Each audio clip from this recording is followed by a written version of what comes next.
ਭਗਤ ਰਵਿਦਾਸ ਜੀ ਦੇ ਉੱਪਰ ਬ੍ਰਾਹਮਣ ਨੇ ਕਿਸ ਵੇਲੇ ਹਮਲਾ ਕੀਤਾ? ਜਿਸ ਵੇਲੇ ਬ੍ਰਾਹਮਣ ਮੰਦਰ ਦੇ ਵਿੱਚ ਆਰਤੀ ਪੜ੍ਹ ਰਿਹਾ ਸੀ। ਬ੍ਰਾਹਮਣ ਮੰਦਰ ਦੇ ਵਿੱਚ ਆਰਤੀ ਪੜ੍ਹ ਰਿਹਾ ਤੇ ਭਗਤ ਰਵਿਦਾਸ ਜੀ ਨੇ ਉੱਥੇ ਇੱਕ ਖਲੋ ਕੇ ਸ਼ਬਦ ਪੜ੍ਹਿਆ, ਕਿਉਂਕਿ ਰਵਿਦਾਸ ਜੀ ਆਰਤੀ 'ਚ ਸ਼ਾਮਲ ਨਾ ਹੋਏ। ਬ੍ਰਾਹਮਣ ਦੇ ਚੇਲੇ ਕਹਿ ਰਹੇ ਨੇ ਆਰਤੀ ਦਾ ਸਮਾਂ ਹੈ, ਆਰਤੀ ਹੋ ਰਹੀ ਹੈ, ਤੁਸੀਂ ਆਰਤੀ 'ਚ ਸ਼ਮੂਲੀਅਤ ਕਿਉਂ ਨਹੀਂ ਕਰ ਰਹੇ?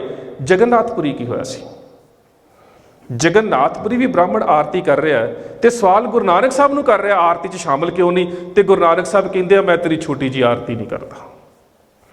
ਆ ਜਿਹੜੇ ਤੂੰ ਥਾਲੀ ਦੇ ਵਿੱਚ 7 ਦੀਵੇ ਰੱਖ ਕੇ 7 ਵਾਰੀ ਇਸ ਮੂਰਤੀ ਦੇ ਵਾਲੇ ਘਮਾਉਣਾ, ਮੈਂ ਇਸ ਆਰਤੀ ਨੂੰ ਨਹੀਂ ਮੰਨਦਾ। ਜਿਸ ਆਰਤੀ ਨੂੰ ਮੈਂ ਆਪਣੇ ਜ਼ਿਹਨਸ਼ੀਨ ਹੋ ਕੇ ਜਿਸ ਅਧਿਆਤਮਕਵਾਦ 'ਚ ਮੈਂ ਜੁੜਿਆ ਬੈਠਾ ਨਾ, ਉਹ ਆਰਤੀ ਤਾਂ ਅਸੀਂ ਰੋਜ਼ ਪੜ੍ਹਦੇ ਹਾਂ। ਗगन में थाल राह चंद दीपक बने तारका मंडल, जनक मोती धूप मल्यान लो, पवन चवरो करे सगल बनराए फलंत ज्योति। कैसी आरती होए? कर सकता कि परमात्मा की आरती? रबानीयत और रूहानीयत के दायरे के मायात जिहड़ा वो कदी भी रब की आरती नहीं कर सकता। मत साडे मन च भरम होवे कि थाली च दीवे जगा ले ते किसी इष्ट के सामने असीं घुमा ले ते असीं रब की आरती कर दित्ती। जिहड़ी चीज़ सवासां दे और काल के दायरे चों बाहर है, काल के दायरे च रहण वाला मनुख कदी भी अकाल की आरती नहीं कर सकता। रबानीयत और रूहानीयत के दायरे जिहड़े बहर हुंदे ने, समुंदर वर्गे ने, उन्हां दी कदी भी मायात पदार्थवाद दे विच गिणती दे स्वासां दा जीवन जीण वाला मनुख जिहड़ा वो रब की आरती नहीं कर सकता। गुरु पातशाह कहते हैं आरती तो आप ही हो रही है। गगन में थाल रव चंद दीपक बने तारका मंडल, जनक मोती धूप मल्याल लो, पवन चवरो करे सगल बनराए फलंत ज्योति। कैसी आरती होए भव खंडना तेरी आरती, अनहता शब्द वजंत पेरी। ये आरती है। हुण उत्थे ब्राह्मण रविदास जी नूं यही सवाल कर रहा है, आरती दे विच शामिल क्यों नहीं हो रहे? इस जोत दे नाल ज्ञान का प्रकाश होवेगा। तो रविदास जी बड़ा प्यारा जवाब देंगे। डॉक्टर धर्मवीर कहता पहला हमला आरती के समय मंदिर दे विच होया। डॉक्टर धर्मवीर कहता हुण रविदास जी कह रहे हैं कि बेशक तू दीवे जगा के इस मूर्ति के सामने इस मंदिर के छोटे जे कमरे के चानण ते कर लिया, पर अंदर हनेरा है। तो सच जानी मैं तेरी आस आरती का इस करके विरोधी है कि जिहड़ा दीवा मैं जगा लिया उन्हें मेरे अंदर चानण कर दिता, मैनू बाहर हनेरा लग ही नहीं रहा। तू बाहर के हनेरे नूं दूर करने की गल कर रहे हैं, मैं अंदर के हनेरे नूं दूर कर रहे हैं। तेरी ते मेरी आरती चंतर है, तेरे ते मेरे इष्ट चंतर है, तेरे ते मेरे दीवे चंतर है। तू तेल का थाली च दीवा रख के सोच रहा आरती कर दी है, पर मैं कह रहा नाम तेरे की जोत लगाई भयो उजियारो सगल भवनारे। मैं ते ओदे नाम का दीवा जगा लिया जिस ने सारी सृष्टि के अंदर अपने आप को प्रकाशमान किया होया। तू तो एक छोटे जे कमरे च दीवे जगा के कह रहा आरती कर रहा। तेरी आरती तो बहुत छोटी है मेरी आरती के मुकाबले। तेरे दीवे की कोई अहमियत नहीं मेरे नाम के दीवे के सामने, मैं तो नाम की जोत लगाई है। ब्राह्मणवाद विरोध के विच हुण रविदास जी की इस चेतनता का, लोक चेतनता का दायरा बढ़ता जा रहा। हुण पहला तो ब्राह्मण इस करके विरोधी है कि रविदास जी बुत परस्ती के खिलाफ ने। ब्राह्मण इस करके विरोध के विच खड़ा है कि दलित हुंदियां होया भी रविदास जी जिहड़े ने वो ज्ञान की गल कर रहे हैं। उसनूं जगह जगह के उपर ब्राह्मण नूं शर्मसार होना पै रहा, ब्राह्मण नूं झुकना पै रहा।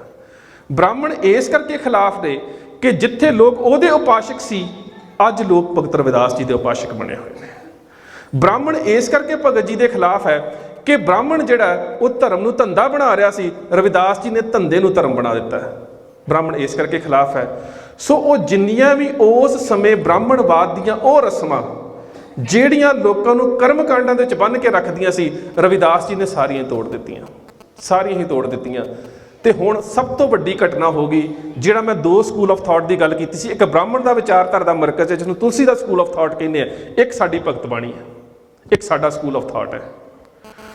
ਹੁਣ ਉੱਥੇ ਜਿੱਥੇ ਤੁਲਸੀ ਕਹਿ ਰਿਹਾ ਸੀ ਕਿ ਜਿਹੜਾ ਅਛੂਤ ਹੈ, ਜਿਹੜਾ ਦਲਿਤ ਹੈ, ਉਸ ਨੂੰ ਵਿਦਿਆ ਔਰ ਗਿਆਨ ਦਾ ਅਧਿਕਾਰ ਨਹੀਂ, ਨਾਲ ਔਰਤ ਦੀ ਵੀ ਗੱਲ ਕਰ ਰਿਹਾ ਸੀ, ਔਰ ਔਰਤ ਦੀ ਜਾਤ ਦੀ ਗੱਲ ਨਹੀਂ ਕਰਦਾ। किसी भी जाति की जिहड़ी औरत है उसनूं ज्ञान का कोई अधिकार नहीं, ये तुलसी कह रहा है। यही जिहड़ा ब्राह्मण का स्कूल ऑफ थॉट यही कहता है, जिहड़ा ब्राह्मणिज्म का स्कूल ऑफ थॉट कहते औरत नूं ज्ञान नहीं हो सकता। ईवन कल्ला केवल ब्राह्मण का स्कूल ऑफ थॉट नहीं, तुसीं बाकी भी जेकर उहदे नाल जिहड़ियां संबंधित ब्रांचां ने, संबंधित शिखावां ने, तुसीं जोग मत नूं पढ़ लो, ਉਹ ਕਹਿੰਦੇ ਮਾਓ ਕਹੇ ਮੇਰਾ ਪੂਤ ਵਿਆਇਆ, ਡਾਮ ਕਾਟ ਬਾਗਣ ਲੈ ਲਿਖਾਇਆ, ਇਨ ਬਾਗਣ ਤ੍ਰੈ ਲੋਈ ਖਾਈ। ਔਰਤ ਨੂੰ ਬਾਗਣ ਕਿਹਾ ਗਿਆ, ਨਾਗਣ ਕਿਹਾ ਗਿਆ, ਕਲਜੋਗਣ ਕਿਹਾ ਗਿਆ, ਕਲਮੂਹੀ ਕਿਹਾ ਗਿਆ। ਜਿੰਨੀਆਂ ਵੀ ਗਾਲਾਂ ਕੱਢੀਆਂ ਜਾ ਸਕਦੀਆਂ ਸੀ ਇਸ ਸਮਾਜ ਨੇ ਔਰਤ ਨੂੰ ਕੱਢੀਆਂ। ਅੱਜ ਵੀ ਸਾਡੇ 'ਚ ਘਾਟਾ ਨਹੀਂ ਆ, ਉਹੀ ਸਭ ਕੁਛ ਹੈ। ਕਿਤੇ ਵੀ ਅਸੀਂ ਆਪਣੇ ਆਪ ਨੂੰ ਅੱਜ ਵੀ ਅਸੀਸ ਦੇਣੀ ਹੋਵੇ, ਔਰਤ ਨੂੰ ਵੀ ਅਸੀਸ ਦੇਣੀ ਹੋਵੇ ਨਾ, ਅਸੀਂ ਕਹਿੰਦੇ ਤੇਰਾ ਪੁੱਤ ਜੀਵੇ। ਤੇ ਗਾਲ ਬੰਦੇ ਨੂੰ ਵੀ ਕੱਢਣੀ ਹੋਵੇ ਔਰਤ ਦੀ ਕੱਢੀ ਜਾਂਦੀ, ਮਾਂ ਦੀ ਜਾਂ ਭੈਣ ਦੀ। ਅਸੀਸ ਦੇਣੀ ਹੋਵੇ ਤੇ ਮਰਦ ਦੇ ਨਾਮ ਦੀ, ਗਾਲ ਕੱਢਣੀ ਹੋਵੇ ਤੇ ਮਰਦ ਨੂੰ ਵੀ ਔਰਤ ਦੇ ਨਾਮ ਦੀ। ਅੱਜ ਵੀ ਸਾਡੇ ਮਨ ਦੇ ਵਿੱਚੋਂ ਉਹ ਗੱਲਾਂ ਗਈਆਂ ਨਹੀਂ। ਅੱਜ ਵੀ ਸਾਡੇ ਸਮਾਜ 'ਚ ਉਹੀ ਕੁਛ ਹੈ। ਹੁਣ ਉਸ ਸਮੇਂ ਜਿਹੜਾ ਬ੍ਰਾਹਮਣ ਦਾ ਸਕੂਲ ਆਫ ਥਾਟ ਕਹਿੰਦਾ ਹੈ ਕਿ ਔਰਤ ਭਾਵੇਂ ਕਿਸੇ ਵੀ ਜਾਤ ਦੇ ਵਿੱਚ ਹੈ, ਉਹ ਗਿਆਨ ਦੀ, ਉਹ ਜਾਣਨ ਦੀ ਅਧਿਕਾਰੀ ਨਹੀਂ ਹੋ ਸਕਦੀ। ਉਹ ਅਵਿਦਿਆ ਦੇ ਵਿੱਚ ਹੀ ਰਹੇਗੀ, ਉਹ ਵਿਦਿਆ ਦੇ ਦਾਇਰੇ 'ਚ ਨਹੀਂ ਆ ਸਕਦੀ। ਰਵਿਦਾਸ ਜੀ ਨੇ ਉਸ ਵੇਲੇ ਇੱਕ ਹੋਰ ਬ੍ਰਾਹਮਣ ਦੇ ਵਾਸਤੇ ਇੱਕ ਚੁਣੌਤੀ ਖੜੀ ਕਰ ਦਿੱਤੀ ਹੈ। ਉਹਨਾਂ ਔਰਤ ਨੂੰ ਗੁਰੂ ਦੀਖਿਆ ਦੇ ਦਿੱਤੀ। ਕਿਸ ਔਰਤ ਨੂੰ ਦਿੱਤੀ? ਮੀਰਾ ਬਾਈ। ਹੁਣ ਮੀਰਾ ਬਾਈ ਦੇ ਬਾਰੇ ਸਾਨੂੰ ਜਾਣਨਾ ਬਹੁਤ ਜ਼ਰੂਰੀ ਹੈ, ਕਿਉਂਕਿ ਇਹ ਉਹਨਾਂ ਦੇ ਜੀਵਨ ਕਾਲ ਦੇ ਵਿੱਚ ਇਤਿਹਾਸ ਦੀ ਇਵੇਂ ਦੀ ਕੜੀ ਹੈ, ਜੇਕਰ ਅਸੀਂ ਉਹਦੇ ਬਾਰੇ ਨਹੀਂ ਜਾਣਦੇ, ਭਗਤ ਰਵਿਦਾਸ ਜੀ ਦੇ ਜੀਵਨ ਨੂੰ ਨਹੀਂ ਸਮਝਿਆ ਜਾ ਸਕਦਾ ਕਿ ਬ੍ਰਾਹਮਣ ਵਿਰੋਧ ਦੇ ਵਿੱਚ ਕਿਉਂ ਹੈ। ਮੀਰਾ ਦਾ ਜਨਮ ਉੱਥੇ, ਫਿਰ ਮੈਂ ਬੇਨਤੀ ਕਰ ਦੇਵਾਂ, ਇਤਿਹਾਸ ਦਾ ਜਿਹੜਾ ਸਾਡਾ ਪੁਰਾਣਾ ਪੱਖ ਹੈ ਉਸ ਦੇ ਉੱਪਰ ਬਹੁਤ ਜ਼ਿਆਦਾ ਖੋਜ ਕਰਨ ਦੀ ਲੋੜ ਹੈ। ਕੁਝ ਇਤਿਹਾਸਕਾਰ ਕਹਿੰਦੇ ਨੇ ਮੀਰਾ ਦਾ ਜਨਮ ਕੱਕੜੀ ਪਿੰਡ ਦੇ ਵਿੱਚ ਹੋਇਆ, ਚਿਤੌੜਗੜ੍ਹ ਦੇ ਕੋਲ। ਕੁਝ ਇਤਿਹਾਸਕਾਰ ਕਹਿੰਦੇ ਨੇ ਬਜ਼ੌਲੀ ਪਿੰਡ ਦੇ ਵਿੱਚ ਹੋਇਆ। ਜ਼ਿਆਦਾ ਇਤਿਹਾਸਕਾਰ ਪ੍ਰਵਾਨਿਤ ਮੰਨਦੇ ਨੇ ਕੱਕੜੀ ਪਿੰਡ ਨੂੰ। ਮੀਰਾ ਦੀ ਉਮਰ ਅਜੇ 2 ਸਾਲ ਸੀ, ਮਾਂ ਦੀ ਮੌਤ ਹੋ ਗਈ। ਇਸ ਦੇ ਪਿਤਾ ਦਾ ਨਾਮ ਰਤਨ ਸੈਨ। ਇਸ ਦਾ ਜਿਹੜਾ ਦਾਦਾ ਸੀ ਉਸ ਨੂੰ ਦੂਦਾ ਕਰਕੇ ਜਾਣਿਆ ਜਾਂਦਾ ਸੀ, ਭੀਮ ਰਾਵ ਦੂਦਾ। ਇਸ ਦਾ ਚਾਚਾ ਸੀ ਵੀਰਮ ਦੇਵ। ਸੋ 2 ਸਾਲ ਦੀ ਬੱਚੀ, ਮਾਂ ਦੀ ਮੌਤ ਹੋ ਜਾਵੇ ਤੇ ਪਿਤਾ ਤੇ ਦਾਦਾ ਯੁੱਧ ਦੇ ਵਿੱਚ ਮਸ਼ਰੂਫ ਹੋਣ, ਕਿਉਂਕਿ ਉਸ ਸਮੇਂ ਬਾਬਰ ਦੇ ਹਮਲੇ ਹੋ ਰਹੇ ਸੀ। ਸੋ ਉਹਨਾਂ ਸਮਿਆਂ ਦੇ ਵਿੱਚ ਇੱਕ 2 ਸਾਲ ਦੀ ਜਿਹੜੀ ਬੱਚੀ ਹੈ, ਜਦੋਂ ਉਹ ਇੱਕ ਤਰ੍ਹਾਂ ਦੀ ਯਤੀਮ ਹਾਲਤ ਦੇ ਵਿੱਚ ਪਲ ਰਹੀ ਹੈ, ਤੁਸੀਂ ਵੀ ਸਮਝਦੇ ਹੋ ਬੱਚੇ ਦੇ ਹਾਲਾਤ ਕੀ ਹੁੰਦੇ ਨੇ। ਪਰ ਦਾਦਾ ਪਿਆਰ ਬਹੁਤ ਕਰਦਾ ਸੀ। ਸੋ ਜਦੋਂ ਥੋੜੀ ਜਿਹੀ ਜਵਾਨ ਹੋਈ ਤਾਂ ਇਸ ਦੇ ਚਾਚੇ ਨੇ ਇਸ ਦਾ ਰਿਸ਼ਤਾ ਰਾਣਾ ਸਾਂਘਾ ਦਾ ਬੇਟਾ ਜਿਹੜਾ ਸੀ ਭੋਜ ਰਾਜ ਦੇ ਨਾਲ ਕਰ ਦਿੱਤਾ। ਵਿਆਹ ਹੋਇਆ। ਇਹ ਵਿਆਹ ਹੋਇਆ 1516 ਦੇ ਵਿੱਚ, ਤੇ ਵਿਆਹ ਦੇ 9 ਸਾਲ ਬਾਅਦ 1526 ਦੇ ਵਿੱਚ ਇਸ ਦੇ ਪਤੀ ਦੀ ਮੌਤ ਹੋ ਗਈ। ਉਸੇ ਸਾਲ, ਅਗਲੇ ਸਾਲ, ਇਸ ਦਾ ਜਿਹੜਾ ਦਾਦਾ ਇਸ ਨੂੰ ਬੜਾ ਪਿਆਰ ਕਰਦਾ ਸੀ, ਬਾਬਰ ਦੇ ਨਾਲ ਲੜਦਿਆਂ ਉਹਦੀ ਮੌਤ ਹੋ ਗਈ। ਉਸੇ ਸਾਲ ਹੀ ਇਹਦੇ ਪਿਤਾ ਦੀ ਮੌਤ ਹੋ ਗਈ, ਤੇ ਉਸੇ ਸਾਲ ਹੀ ਇਹਦੇ ਸਹੁਰਾ ਜਿਹੜਾ ਸੀ ਰਾਣਾ ਸਾਂਘਾ, ਉਸ ਨੂੰ ਸਮੰਤਾ ਨੇ ਜ਼ਹਿਰ ਦੇ ਕੇ ਮਾਰ ਦਿੱਤਾ। ਹੁਣ ਖਿਆਲ ਕਰੋ, 1 ਸਾਲ ਦੇ ਵਿੱਚ ਜਿਸ ਔਰਤ ਨੂੰ ਇੰਨੀਆਂ ਮੌਤਾਂ ਦਾ ਸਾਹਮਣਾ ਕਰਨਾ ਪੈਂਦਾ। ਬਚਪਨ 'ਚ ਮਾਂ ਦੀ ਮੌਤ, ਪਿਤਾ ਪਿਆਰ ਕਰਦਾ ਸੀ ਉਹਦੀ ਮੌਤ, ਦਾਦਾ ਪਿਆਰ ਕਰਦਾ ਸੀ ਉਹਦੀ ਮੌਤ, ਪਤੀ ਬੜਾ ਚੰਗਾ ਸੀ ਉਸ ਦੀ ਮੌਤ, ਸਹੁਰਾ ਬਹੁਤ ਚੰਗਾ ਸੀ ਉਸ ਦੀ ਮੌਤ, ਚਾਚਾ ਬੜਾ ਚੰਗਾ ਸੀ ਵੀਰਮਪਾਨ, ਉਸ ਦੀ ਮੌਤ। ਸੋ 6-7 ਮੌਤਾਂ ਜਦੋਂ ਉਸ ਔਰਤ ਦੇ ਜੀਵਨ ਦੇ ਵਿੱਚ ਵਾਪਰੀਆਂ। ਕੁਦਰਤੀ ਉਹ ਸਮਾਜ ਦੀ ਇਸ ਸਮੱਸਿਆ ਦੇ ਵਿੱਚੋਂ ਚੇਤਨਾ ਚਲੀ ਗਈ, ਵਿਰਾਗ ਚਲੀ ਗਈ। ਉਸਨੇ ਸੋਚਿਆ ਕਿ ਮੈਂ ਇਸ ਹਾਲਾਤ 'ਚ ਪਹੁੰਚ ਚੁੱਕੀ ਹਾਂ ਕਿ ਮੈਂ ਹੁਣ ਪਰਮਾਤਮਾ ਦੇ ਨਾਮ ਦੇ ਨਾਲ ਜੁੜ ਜਾਵਾਂ। ਹੁਣ ਦਰਅਸਲ ਬ੍ਰਾਹਮਣਵਾਦ ਨੇ ਹਮੇਸ਼ਾ ਹੀ ਮੀਰਾ ਦੇ ਬਾਰੇ ਕਿਹਾ ਗਿਆ ਕਿ ਮੀਰਾ ਕ੍ਰਿਸ਼ਨ ਦੀ ਉਪਾਸ਼ਕ ਸੀ। ਮੀਰਾ ਕ੍ਰਿਸ਼ਨ ਨੂੰ ਸਰਗਣ ਦੇ ਰੂਪ 'ਚ ਪੂਜਦੀ ਸੀ, ਪਰ ਦਰਅਸਲ ਮੀਰਾ ਜਿਹੜੀ ਹੈ ਉਹ ਭਗਤ ਰਵਿਦਾਸ ਦੀ ਉਪਾਸ਼ਕ ਸੀ, ਤੇ ਭਗਤ ਰਵਿਦਾਸ ਦੇ ਕੋਲੋਂ ਉਸਨੇ ਨਿਰਗੁਣ ਬ੍ਰਹਮ ਦੀ ਜਿਹੜੀ ਪੂਜਾ ਉਸ ਦਾ ਉਪਦੇਸ਼ ਲਿਆ ਸੀ। ਮੈਕਸ ਆਰਥਰ ਮੈਕਾਲਫ, ਸਾਡੇ ਇੱਕ ਇਤਿਹਾਸਕਾਰ ਨੇ ਮੈਕਾਲਫ, ਉਹ ਕਹਿੰਦੇ ਨੇ ਕਿ ਰਵਿਦਾਸ ਜੀ ਮੀਰਾ ਦੇ ਇਸ ਭਗਤੀ ਲਹਿਰ ਦੇ ਵਿੱਚ ਆਉਣ ਤੋਂ ਪਹਿਲਾਂ ਹੀ ਸੰਸਾਰ ਤੋਂ ਅਕਾਲ ਚਲਾਣਾ ਕਰ ਚੁੱਕੇ ਸੀ। ਪਰ 32-33 ਸਰੋਤ ਸਾਨੂੰ ਮਿਲਦੇ ਨੇ ਕਿ ਭਗਤ ਰਵਿਦਾਸ ਜੀ ਦੀ ਆਜੂ ਬਹੁਤ ਲੰਮੀ ਸੀ। ਇੱਥੋਂ ਤੱਕ ਕਿ ਜਿਹੜੀ ਸਾਡੀ ਕੁਝ ਜਨਮ ਸਾਖੀਆਂ ਨੇ ਉਹ 'ਚ ਭਗਤ ਰਵਿਦਾਸ ਜੀ ਦਾ ਤੇ ਗੁਰੂ ਨਾਨਕ ਸਾਹਿਬ ਦੀ ਮੁਲਾਕਾਤ ਦਾ ਜ਼ਿਕਰ ਬੜਾ ਪਿਆਰਾ ਮਿਲਦਾ ਹੈ। ਉਹ ਇੱਕ ਵੱਖਰਾ ਵਿਸ਼ਾ ਹੈ। ਹੁਣ ਜਿਹੜੀ ਮੀਰਾ ਹੈ ਉਹ ਬੜੇ ਵਿਰਾਗ ਦੇ ਵਿੱਚ ਰਹਿੰਦੀ ਹੈ, ਇੰਨੇ ਵਿਰਾਗ ਦੇ ਵਿੱਚ ਕਿ ਉਸ ਨੇ ਲਿਖਣਾ ਸ਼ੁਰੂ ਕਰ ਦਿੱਤਾ। ਮੀਰਾ ਦੇ ਦੋਹੇ ਬੜੇ ਮਸ਼ਹੂਰ ਨੇ, ਅੱਜ ਵੀ ਹਿੰਦੀ ਦੀਆਂ ਰਚਨਾਵਾਂ 'ਚ ਮਿਲਦੇ ਨੇ। ਸਾਡੇ ਹੁਣ ਇਤਿਹਾਸਕਾਰ ਕਹਿੰਦੇ ਨੇ ਕਿ ਜਿਹੜੀ ਝਾਲਾ ਬਾਈ ਹੈ ਇਹ ਵੀ ਰਵਿਦਾਸ ਜੀ ਦੀ ਜਿਹੜੀ ਹੈ ਉਹ ਸ਼ਰਧਾਲੂ ਸੀ।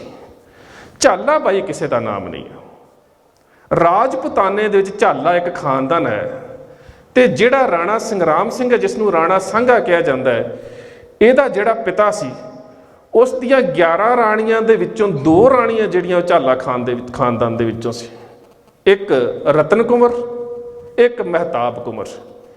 ਇੱਕ ਜਿਹੜੀ ਸੀ ਰਾਣਾ ਭਾਨਾ ਦੀ ਬੇਟੀ ਮਹਿਤਾਬ ਕੁੰਵਰ, ਤੇ ਇੱਕ ਸੀ ਰਾਜਧਰ ਦੀ ਬੇਟੀ ਰਤਨ ਕੁੰਵਰ। ਇਹ ਦੋ ਜਿਹੜੀਆਂ ਰਾਣੀਆਂ ਸੀ ਇਹ ਝਾਲਾ ਖਾਨਦਾਨ ਦੇ ਵਿੱਚੋਂ ਸੀ। ਇਸ ਕਰਕੇ ਝਾਲਾ ਬਾਈ ਕਿਸੇ ਦਾ ਨਾਮ ਨਹੀਂ, ਝਾਲਾ ਇੱਕ ਖਾਨਦਾਨ ਦਾ ਨਾਮ ਹੈ। ਤੇ ਉਸ ਖਾਨਦਾਨ ਦੇ ਵਿੱਚੋਂ ਜਿਹੜੀ ਵੀ ਔਰਤ ਚਿਤੌੜਗੜ੍ਹ ਵਾਲੇ ਇਸ ਪਰਿਵਾਰ 'ਚ ਵਿਆਹੀ ਜਾਂਦੀ ਸੀ ਉਸ ਨੂੰ ਝਾਲਾਬਾੜ ਵਾਲੀ ਰਾਣੀ ਕਿਹਾ ਜਾਂਦਾ ਸੀ। ਸੋ ਝਾਲਾ ਬਾਈ ਆਪਸ ਕੋਈ ਨਾਮ ਨਹੀਂ, ਅਸਲੀ ਨਾਮ ਰਤਨ ਕੁੰਵਰ ਔਰ ਮਹਿਤਾਬ ਕੁੰਵਰ ਹੈ। ਜਿਹੜੀ ਰਤਨ ਕੁੰਵਰ ਹੈ ਉਹ ਕਿਸੇ ਤਰ੍ਹਾਂ ਦੇ ਨਾਲ ਇਤਿਹਾਸਕਾਰ ਕਹਿੰਦੇ ਨੇ ਕਿ ਰਵਿਦਾਸ ਜੀ ਤੋਂ ਪ੍ਰਭਾਵਿਤ ਹੋਈ। ਜਦੋਂ ਮੀਰਾਬਾਈ ਦੀ ਉਸਨੇ ਵੈਰਾਗਵਾਈ ਅਵਸਥਾ ਵਰਤੀ, ਕੁਦਰਤੀ ਰਿਸ਼ਤੇ 'ਚ ਸੱਸ ਲੱਗਦੀ ਸੀ, ਉਸਨੇ ਸਮਝਾਇਆ ਕਿ ਜੇਕਰ ਇਸ ਵੈਰਾਗ ਦੀ ਅਵਸਥਾ ਦੇ ਵਿੱਚ ਤੇ ਇੱਕ ਪਹੁੰਚੇ ਹੋਏ ਮਹਾਂਪੁਰਸ਼ ਨੇ ਜਿਨ੍ਹਾਂ ਦੇ ਕੋਲੋਂ ਤੂੰ ਗੁਰੂ ਦੀਖਿਆ ਲੈ ਲੈ। ਹੁਣ ਜਿਹੜੀ ਮੀਰਾ ਹੈ ਉਹ ਭਗਤ ਰਵਿਦਾਸ ਜੀ ਨੂੰ ਮਿਲਦੀ ਹੈ, ਆਪਸ ਵਿੱਚ ਵਾਰਤਾਲਾਪ ਹੁੰਦੀ ਹੈ, ਇੰਨੀ ਜ਼ਿਆਦਾ ਪ੍ਰਭਾਵਿਤ ਹੋਈ ਕਿ ਰਵਿਦਾਸ ਜੀ ਦੇ ਕੋਲੋਂ ਗੁਰੂ ਦੀਖਿਆ ਦੀ ਮੰਗ ਕੀਤੀ ਤੇ ਉਹਨਾਂ ਨੇ ਗੁਰੂ ਦੀਖਿਆ ਦੇ ਦਿੱਤੀ।